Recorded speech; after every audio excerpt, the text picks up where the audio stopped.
절대 전략 세워보겠습니다. 토마토 투자클럽 문서진 전문가입니다. 안녕하세요. 네, 안녕하세요. 네. 오늘 장에 대해서 지금 상당히 좀 강하게 움직임 나타나고 있습니다. 한마디로 어떻게 표현하시겠어요?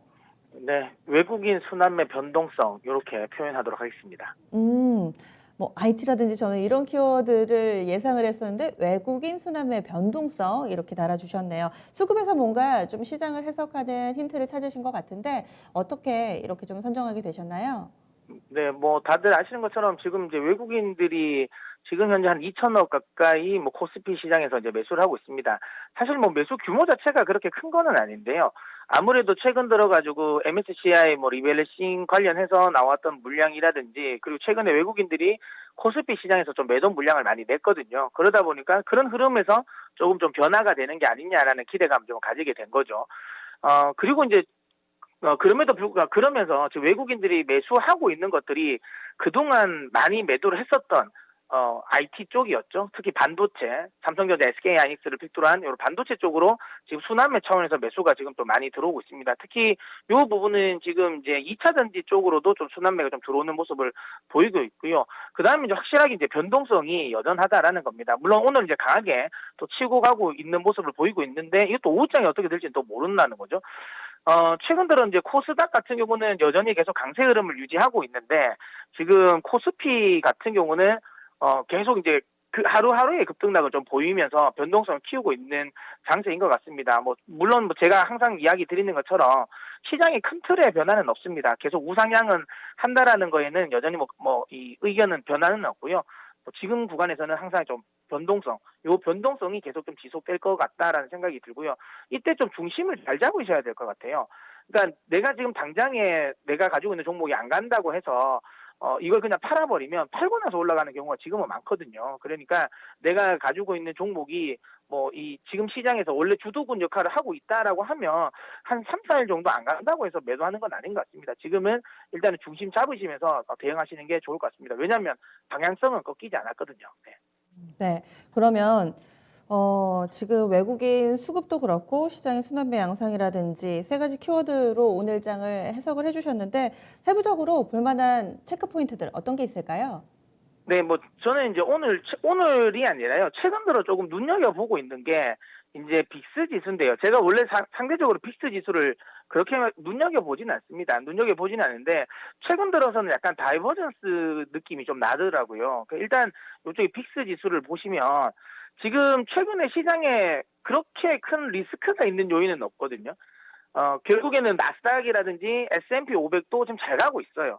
그리고 시장에는 악재라고 할 만한 요인은 없는데 보시면 아시겠지만 최근 인덱스 기준으로 25를 찍고 최근 들어 다시 반등을 해주고 있습니다. 오늘 역시도 뉴욕 증시가 상승세를 키웠음에도 불구하고 지금 현재 상승을 하고 있거든요. 물론 아직까지 30 구간의 밑에 있기 때문에 이 부분을 우려할 상황은 아닙니다. 우려할 상황은 아니지만 혹시라도 이게 특별한 문제가 없는 상황에서 30을 넘겨버리면 뭐 이것만 가지고 빅스 지수가 30이 넘겼으니까 시장이 흔들릴 거야. 이건 아닙니다. 근데 이게 빅스 지수가 30으로 와 있다라는 거는 시장이 그만큼 경계감이 아주 강하다는 거거든요. 근데 그 상황에서 만약에 악재가 나오면 그로 인한 악재를 해석할 때 하락의 강도가 좀 강해질 수 있습니다. 그래서 이거를 빅스 지수가 30을 넘기는지 안 넘기는지 좀 지켜봐야 된다라고 보고요. 보시면 아시겠지만 엔화 같은 경우는 그 지금 이 아베 총리의 사임 이슈가 나오면서 한번 급등이 나왔지만 뭐 통화 정책과 관련된 부분에 별 변화는 없을 거라는 이야기가 나오면서 다시 엔화는 하락을 하고 있습니다. 이 말은 뭐겠습니까? 안전자산에 대한 선호도는 아니라는 거거든요. 뭐 딱히 그런 모습은 아닙니다. 그런 모습은 보이지고 있지 않음에도 불구하고 지금 현재 전체적으로 좀 리스크가 좀 올라가고 있다라는 거고요. 그리고 보시면 아시겠지만 유로화라든지 지금 호주 달러 같은 경우가 최근 들어 조금 낙폭을 키웁니다.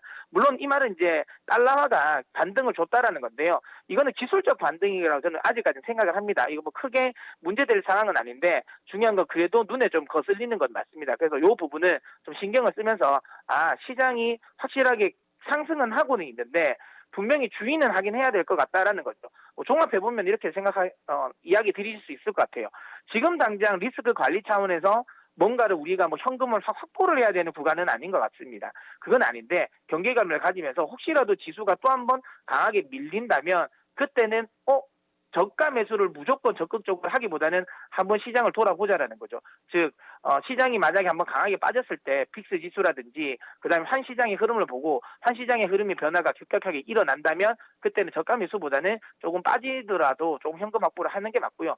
근데 지금은 아까도 이야기했지만 천상이 벌어지지 않은 상황에서 매매를 할 필요는 없는 것 같습니다. 그러니까 지금은 일단 가지고 있는 물량은 들고 계속 상승세를 좀 즐기셨으면 좋겠습니다. 네. 전문가님 가운데서도 사실 연말까지 3,000포인트 간다. 굉장히 좀 강력하게 시장의 이 추세에 대해서는 의심 없이 따라가도 된다라고 얘기를 해주셨던 분이 또 이 시점에서 빅스 지수라든지 이런 부분들을 언급해 주시니까 한 번 더 생각해 보게 되는 것 같아요. 그래서 너무 이렇게 위쪽만 바라보기보다는 뒤도 살짝 좀 보면서 전략을 세워야 된다라는 생각을 다시 한번 좀 해보게 되는데요. 그러면은 오늘 장에서는 그리고 또 앞으로를 바라볼 때 어떤 섹터나 종목 위주로 대응을 하는 게 좋다고 보시나요? 저는 이제 최근 들어서 제가 많이 이야기 드렸던 뭐 KMW, 다산네트워크스, NC소프트 이런 종목들을 많이 이야기 드렸는데요. 이거는 뭐 제가 워낙 이제 이야기를 많이 이 방송 아니더라도 제가 이야기를 많이 하는 종목이고요. 뭐 그들 관련 종목의 흐름은 여전히 뭐 긍정적이라 봅니다. 근데 최근 들어 좀 매수를 해볼 만한 종목들이 좀 생기더라고요. 2차 전지 관련 종목인데요. 오늘은 사실 흐름은 잘 나오고 있습니다. 잘 나오고 있는데 최근에 이 배터리 데이 때문에 이 악재로 인해 가지고 상대적으로 좀 눌려 있었던 상황이거든요. 근데 저는 뭐 여러 차례 강조드린 것처럼 우리나라 이 NCM 계열, 그 우리나라 주요 셀 3사가 이 배터리 데이, 그러니까 이 테슬라의 배터리 데이에 인해 가지고 큰 충격을 받을 것 같지 않습니다. 지금 당장 테슬라가 본인들 물량의 2의 거를 지금 생산을 해서 수출을 할 수 있다? 쉽지 않습니다. 상황이 쉽지 않고요. 그리고 많은 분들이 걱정하고 있는 정보체 관련 부분, 이게 뭐 저도 그거는 좀 신경을 쓰거든요. 정보체 관련 쪽은 좀 신경을 쓰고는 있는데 이 정보체 관련 부분이 뭐 내년에 당장 양산을 한다 이런 멘트만 나오지 않는다면 사실 우리나라 셀 3사들도 다 이거 정보체 하고 있거든요. 그래서 이거 너무 그렇게 우려할 구간은 저는 아니다라고 생각을 하고 있습니다. 그래서 지나친 우려감 때문에 눌리는 이 상황은 오히려 2차 전지 관련 종목들을 좀 매수를 해볼 기회라고 생각하고요. 저는 대표적으로 하이니켈 관련해가지고 가장 긍정적으로 보고 있는 에코프로 BM은 현 시점에서는 좀 잡아봐도 되지 않나라고 생각을 합니다. 네, 알겠습니다. 종목까지 이렇게 소개를 해주시네요. 그리고 마지막으로 간략하게 오늘 워낙에 삼성전자, SK 하이닉스를 중심으로 해서 반도체 섹터가 좀 강해가지고요. 여기에 대해서는 어떤 의견 가지고 계세요?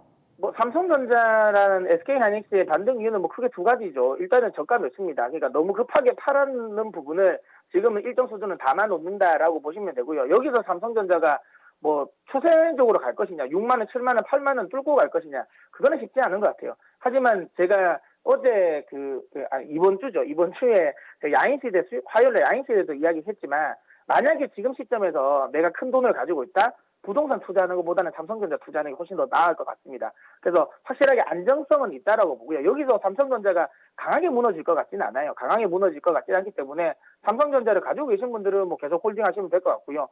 아무래도 반도체 업황은 하반기 서버 디램이 재고가 워낙 많이 쌓여 있기 때문에 이것 때문에 서버 디램 가격의 하락에 대한 우려감은 있습니다. 근데 오늘 뭐 엔비디아 쪽을 뭐 주요 이제 IB들이 목표 주가를 상향한 걸 보면 확실하게 반도체는 가지고는 가야 된다. 분명히 단기적으로 아주 강한 추세를 치고 가기는 어렵겠지만 뭐 내년을 생각한다면 반도체는 뭐 빼놓으면 안 되겠죠. 지금 시점에서 안정적인 투자를 원하신다면 삼성전자 저는 뭐 무리 없다라고 보고요.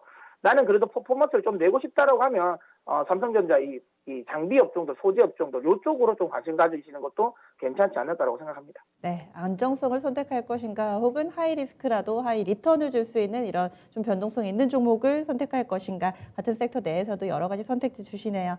알겠습니다. 오늘 말씀 고맙습니다. 네. 네, 이렇게 해서 토마토 투자 클럽 문서준 전문가와 함께 절대 전략까지 세워봤습니다.